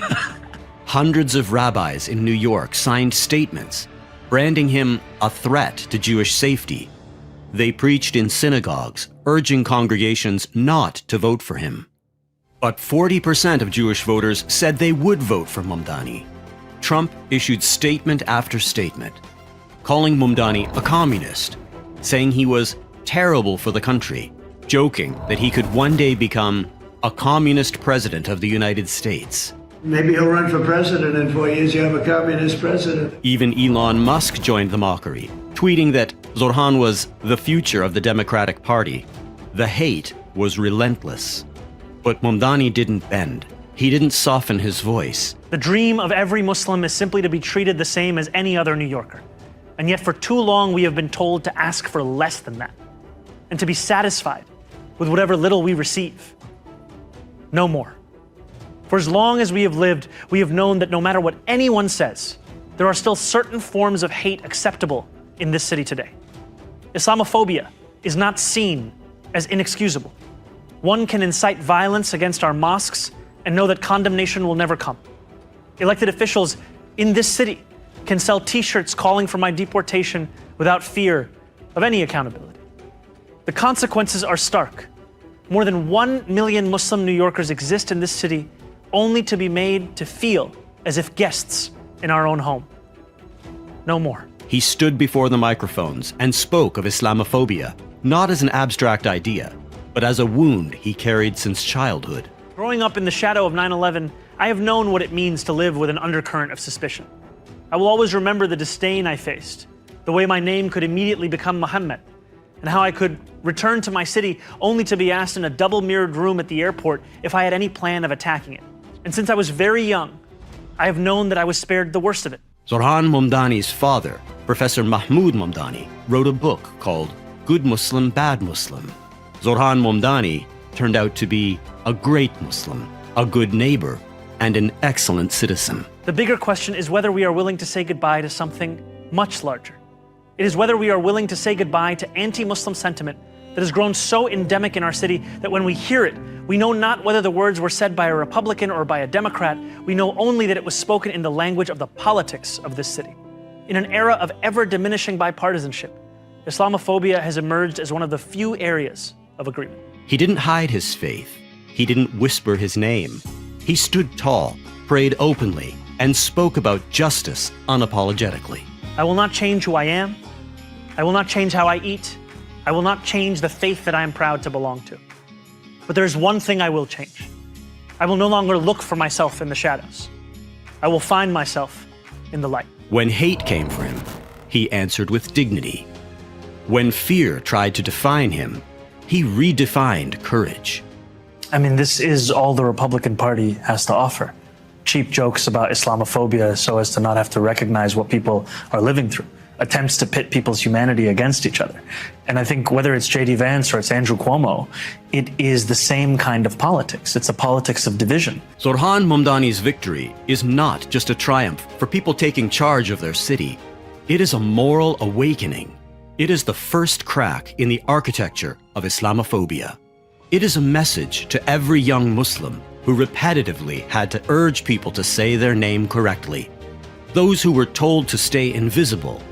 It is a message saying, you do not need to hide anymore. Because a city that once feared your faith now trusts it to lead. Because this time, Islamophobia didn't win. America did.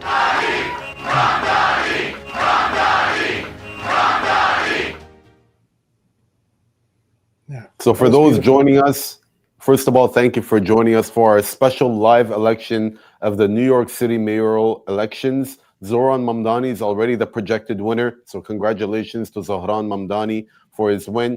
Right now, we're at 60% of votes that have been counted for. 49.6% so far has gone to Zohran Mamdani, who is 109,000 plus votes ahead of next Andrew Cuomo, who sits at 568,041.6%. Now, one of the very bizarre tweets that came in was from Governor Abbott from Texas, who threatened New Yorkers that would leave New York to go to live in Texas with tariffs.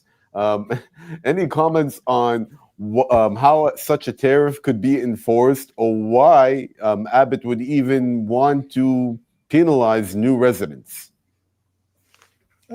It makes no sense at all. There's clear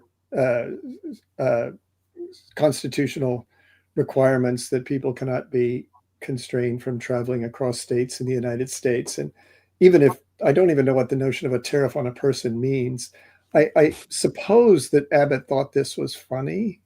But you know, if you look at the history of what he's been doing in Texas, both Islamophobic things, but you know, attacks on LGBT people, attacks on the poor, attacks on immigrants, attacks on brown people generally, it just fits into a pattern of racist abuse. That's not the kind of comment that one can take seriously. Yeah, and as Mark says, I think that's probably the appropriate place for many of these billionaires to flee to. Yeah, I mean, I think that this is the kind of stuff we should get used to hearing at this point, now that he has won. And just to add on to what Mark was saying earlier and the question you asked, there will be immense pressures on Zohran now. And you know, Zohran, people that know him, etc., highly respect him, his character and everything. But when you get to this level of institutional power, particularly in a city like New York City, there will be a lot of pressures on him. And the only way that we know how to prevent those powers that be to crack down and dismantle your project is for all of these volunteers and this mass mobilization to continue. That they should not stop, and that they should continue on and on. I mean, this was the big example of the Obama thing. You know, everyone was so excited, huge movement, first black president, and that's it. Now you can go home. And no results of what was drone attacks, this, that, and the other. And so I think that this is a clear lesson learned that, of course, my dear mentor Mark knows very well. I mean, that these types of things, if you want to go on this, you know, there used to be this term, non-reformist reform pathway. Mark, you remember that from Zenith days. Yes. From Zenith days, but yeah, I mean, it's a continuous motion that one has to be in, that communities have to be in order to, I mean, I'm not saying in order to necessarily hold Zohran accountable, but of course, but to help Zohran as well in terms of what he wants to do. He needs that base to continue to be active and vocal. Yeah. What I worry about right now, as someone who's covered the American Muslim community for almost 2 decades, is there are going to be increased attacks on our community. I would say to our Muslim community, for our mosques to be vigilant, to report, because whether it is something negative that happens, or now something positive that has happened that has inspired people across the country, when a Muslim is at the helm and under focus, the ripple effects is felt across the American Muslim community.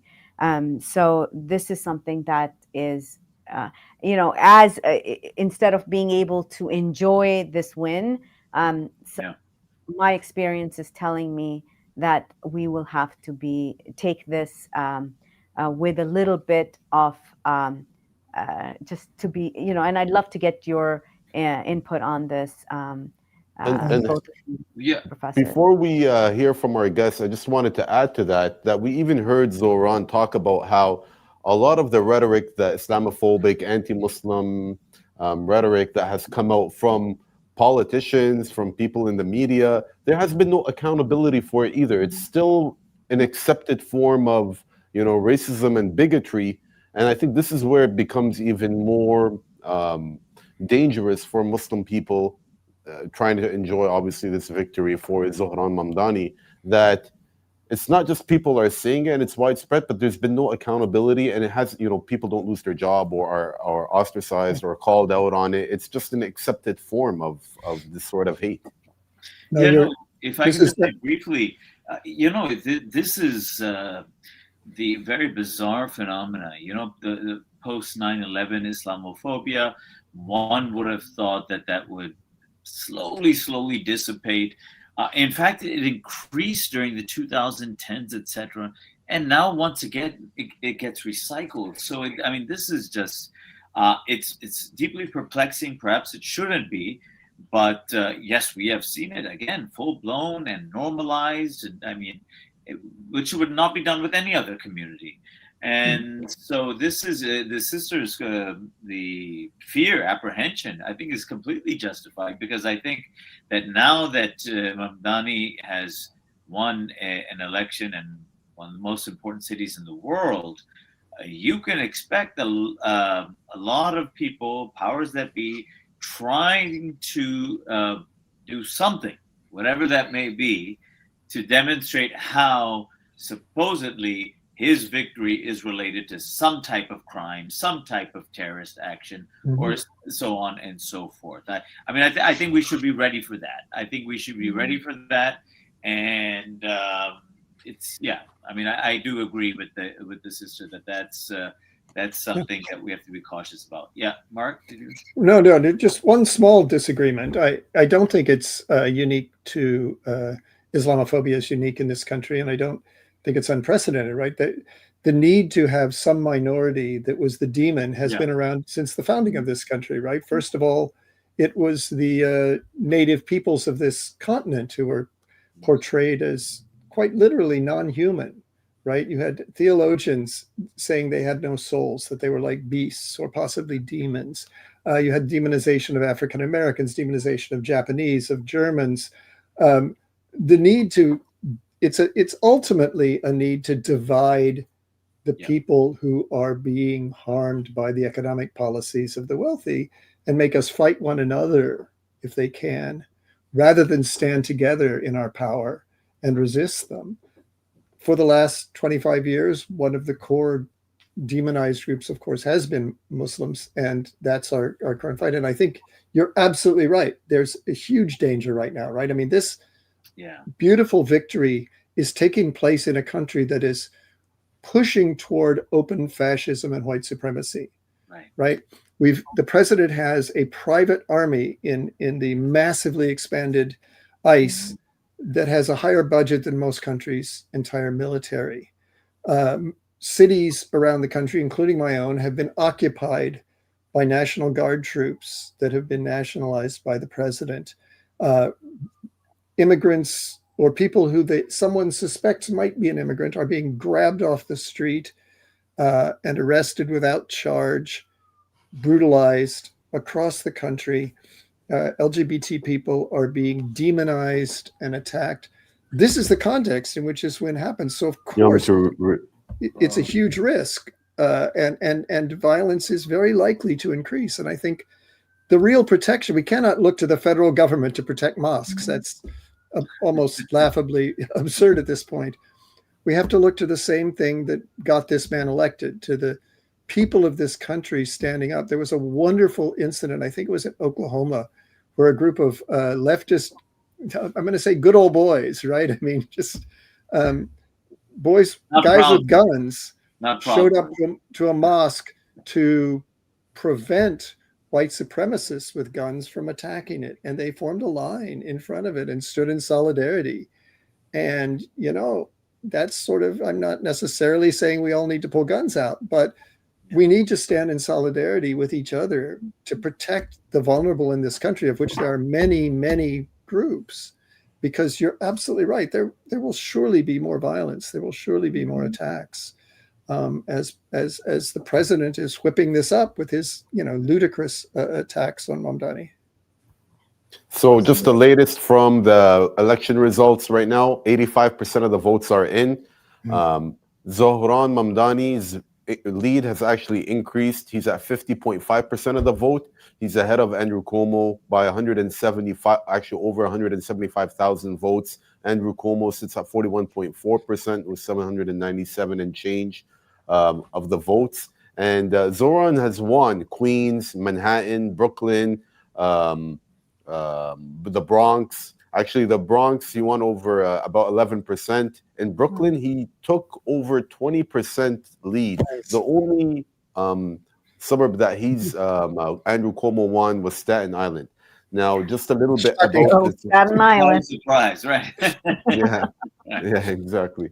So just a little note about this victory. Mamdani becomes New York's youngest mayor since the 19th century, as well as its first Muslim and first person of South Asian heritage to hold the office. Born in Uganda, and he's lived in New York City since he was 7 years old.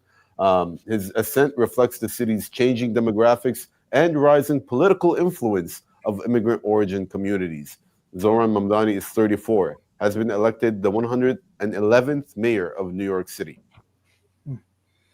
Yes, Ahmed, and we can't ignore the symbolism either. At a time when Gaza is facing genocide, when global anti-Muslim bigotry is at its feverish pitch, a Muslim mayor in America's biggest city, New York City, the Big Apple, it stands as a rebuke to that hate, not because the victory erases everything that has transpired, especially for our brothers and sisters in Gaza, but because it proves that you can be for Palestinian freedom, you can be proud about it, and you can still win. So this is a message to the Democratic Party, all of those staffers who've been receiving millions of phone calls for the past 2 years to take that message to their bosses, take it to the Congress people, and get the Block the Bombs Act passed, get all these other, the sanctions that Democrats are asking for. This is the voice of the Democratic Party. They need to listen and stop towing this line that whenever they're in power, they don't get things done because they want to keep towing the line and keep moving the Democratic Party closer and closer to what, as many of our guests said today, looks exactly like the mirror image of the Republican Party. Absolutely, even though it was a somber moment that we just reflected on the Islamophobic attacks that will come with this, but what we are witnessing tonight is powerful. It is a man who was once doxxed, He was smeared. He's got big money attacking him. The 1%, Wall Street, everybody against this person, but he fought a clean campaign. One thing I noticed about his campaign is that he did not call out Democrats who didn't come and support him.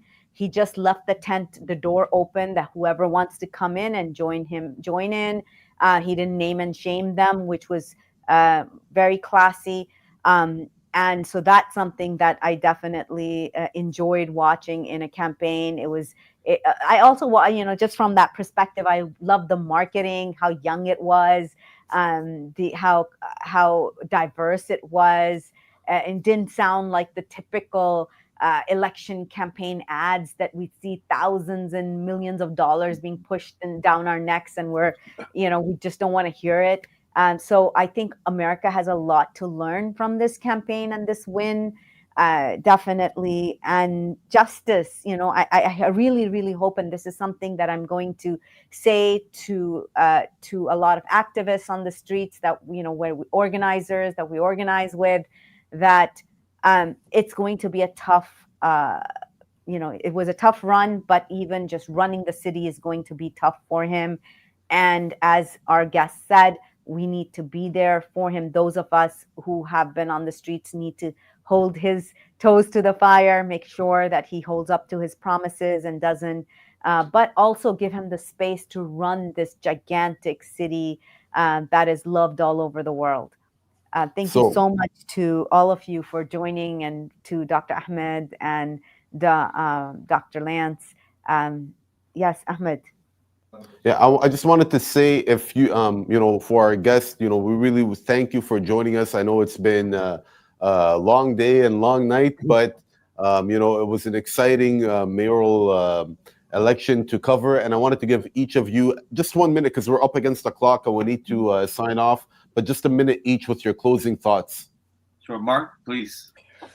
I'll just say that it is true that he doesn't have a lot of experience.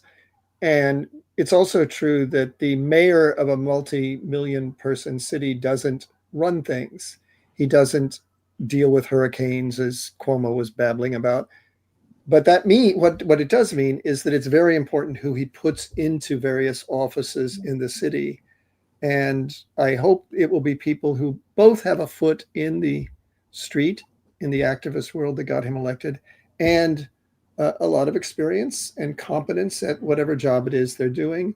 That will make a great deal of difference in how all of this gets implemented into the future, because we have to keep that coalition of grassroots and city organization going. But I'm just ecstatic at how this has gone tonight. It's beautiful.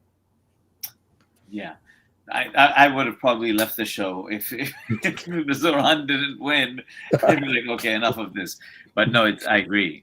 So I'm very ecstatic, very happy right now. That's the first, I think, feeling for many of us that we should have. That this is quite historic, and people that actually really know Zohran for a long time. I've actually known his father for a long time.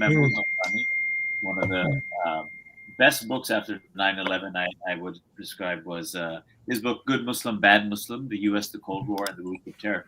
Excellent book. But so, I mean, the Zohran's personal integrity and character, and, as a politician, everything whenever he speaks, it's like so obvious.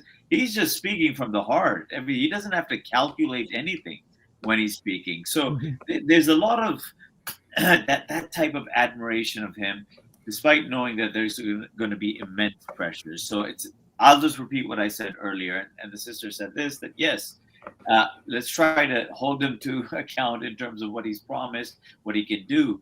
But he's really someone that also will need the support, actually. We'll need that mobilization to help him to actually accomplish the reforms that he wants to do. I think that's what we should focus on, not just sitting back at home and saying, well, he hasn't done this, he's this and that, whatever. I genuinely believe that he does want to do some things. I'm not saying they're revolutionary, free buses, a subsidized grocery store in the neighborhoods, and these things. But that will require our support. Our support. Yeah. Hear, hear. I see that Democrats have won in New Jersey and Virginia as well. So there's also that. We're gonna be giving a short update on some of the other elections. You know, some notes on them. But yeah, again, thank you so much, both of our guests, for joining us. We really appreciate your time. Thank you so much for having us, and great to see you, Junaid. Thank you, Mark. Thank you, everyone. Assalamu alaikum. Assalamu alaikum. Wa alaikum assalam. So just a quick update for our viewers. Zohran Mamdani has won the election. He's projected to win with 87% of the vote in and close to 1 million votes in his favor. He's out over 50% and 50.4%, and Cuomo 41.5%. Now, our team has been working very late today, putting together just a small update on other elections that have been taking place across the country. We want to share those with you. This is important for us, for you to like and subscribe to our channel and follow us, donate if you can. We do this work as independent. We're a community channel. We are trying to bring you news in a perspective and a way that is not shared by the mainstream media. We run on your support. So thank you so much for joining us tonight. So from Virginia to Georgia, Democrats appear to have secured sweeping victories in multiple high-profile races, strengthening their control in key urban and statewide contests. Democrats are leading or projected to win in several major races across the United States tonight, signaling strong performances in gubernatorial and mayoral contests. In Virginia, former Democratic Congresswoman Abigail Spanberger is projected to win the governor's race, defeating Republican Lieutenant Governor Winsome Earl Sears. State Senate Ghazala Hashmi, also a Democrat, is expected to become the lieutenant governor, beating Republican talk radio host John Reed. In New Jersey, Democratic candidate Mickey Sherrill is projected to win the governorship, defeating Trump-backed Republican Jack Ciattarelli. In Pennsylvania, Democrat Cory O'Connor is on track to become mayor of Pittsburgh, prevailing over Republican Tony Moreno. In Ohio, Democrat Aftab Paravel is projected to win re-election as Cincinnati mayor, defeating Republican Corey Bowman, the half-brother of Vice President J.D. Vance. In Massachusetts, Democratic Boston Mayor Michelle Wu is set for an easy second term, running unopposed in the party's traditional stronghold. And in Georgia, Democrat Andre Dickens is projected to secure re-election as Atlanta mayor, maintaining the city's long-held Democratic leadership. Overall, Democrats are leading in all 6 major races, extending their influence across several key battlegrounds and urban centers. Hannah? So to all of you, thank you so much for joining us on Muslim Network TV. On behalf of our producers, our analysts, our guests, our reporters, we all will remember this night, a night when a Muslim New Yorker won the greatest city, as some would call it, New York City, the city of lights, and has won and has gone to victory, running a clean race. And thank you so much for sticking around with us during this historic election night. And do stick around. We're going to run the package on Mamdani's victory once again. And thank you, Ahmed, for co-hosting with me. Assalamu alaikum. Thank you, Hannah. Also, it's been a pleasure co-hosting with you as well. It's been a very exciting night, and I appreciate everything. I know it's been quite the day, so thank you for sticking it out. No, excellent. Thank you so much. You're watching Muslim Network TV. We're a community-based news channel and TV channel. Please follow us on our Instagram, social media, on YouTube. Assalamu alaikum wa rahmatullahi wa barakatuh. Assalamu alaikum wa rahmatullah. The city that never sleeps. The city that never sleeps, that carries 8 million souls and speaks 100 languages, has chosen a Muslim to lead it. New York loves Zohran Mamdani. He is the first Muslim, the first South Asian to be elected mayor of America's largest city. A city with the second largest Jewish community in the world after Tel Aviv. Zohran Mamdani was outspent by 1 to 4. Billionaires joined forces to defeat him. But he loves New York, and New York loves him. 90,000 volunteers changed history. But his path to this moment was brutal. From the day he entered the race, he faced a flood of racist and Islamophobic attacks. New York had never seen a campaign so vicious, so personal, so cruel. MAGA trolls compared him to the planes that struck the Twin Towers. Right-wing commentators called him the jihadist candidate. You are clearly right now in the front-running position. I can tell because they've gone 9/11 on you. This is not a job for a first-timer. Any day, you could have a hurricane, you have, God forbid, a 9/11, a health pandemic. Any given morning, there's a crisis. And people's lives are at stake. God forbid another 9/11. Can you imagine Mamdani in the seat? And yeah, I could. He'd be cheering. Well, it's another problem. Hundreds of rabbis in New York signed statements branding him a threat to Jewish safety. They preached in synagogues, urging congregations not to vote for him. But 40% of Jewish voters said they would vote for Mamdani. Trump issued statement after statement, calling Mamdani a communist, saying he was terrible for the country, joking that he could one day become a communist president of the United States. Maybe he'll run for president in 4 years. You have a communist president. Even Elon Musk joined the mockery, tweeting that Zohran was the future of the Democratic Party. The hate was relentless. But Mamdani didn't bend. He didn't soften his voice. The dream of every Muslim is simply to be treated the same as any other New Yorker. And yet for too long we have been told to ask for less than that, and to be satisfied with whatever little we receive.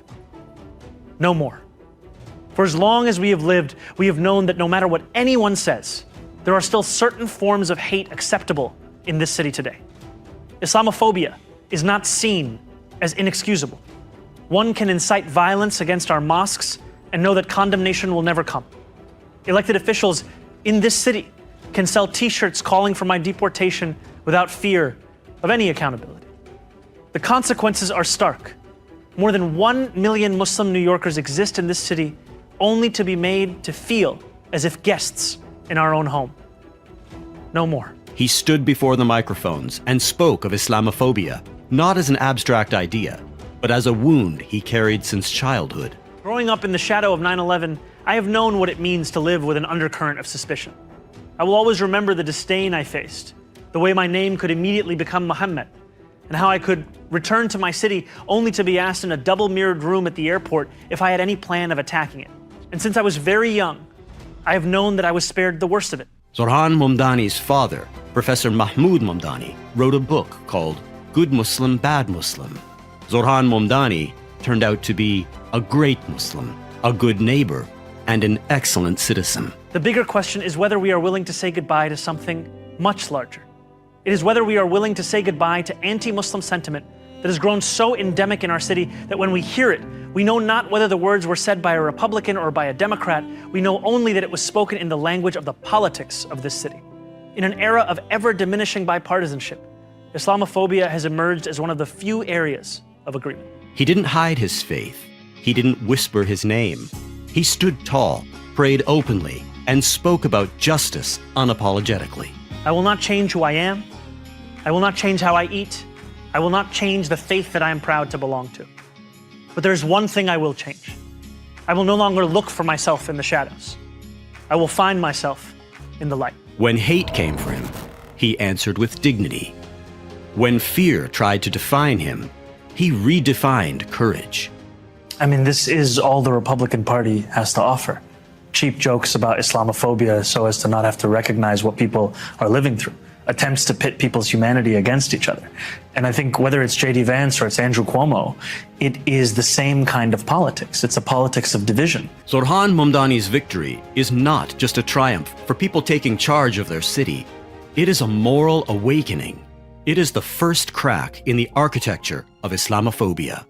It is a message to every young Muslim who repetitively had to urge people to say their name correctly. Those who were told to stay invisible. It is a message saying, you do not need to hide anymore. Because a city that once feared your faith now trusts it to lead. Because this time, Islamophobia didn't win. America did.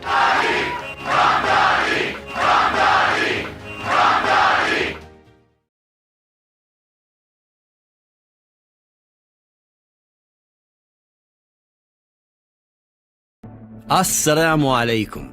Exciting things are happening at Muslim News, brought to you by Muslim Network TV.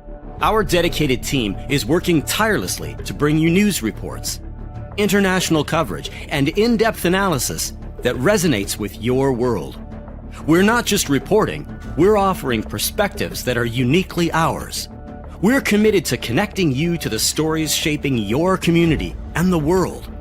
Every report, every story is carefully curated with you in mind, making your world just one click away. Join us and let's explore the depths of the stories that matter. Find Muslim News wherever you get your news. Your world, your stories, your Muslim Network TV. Stay informed, stay connected. Watch now.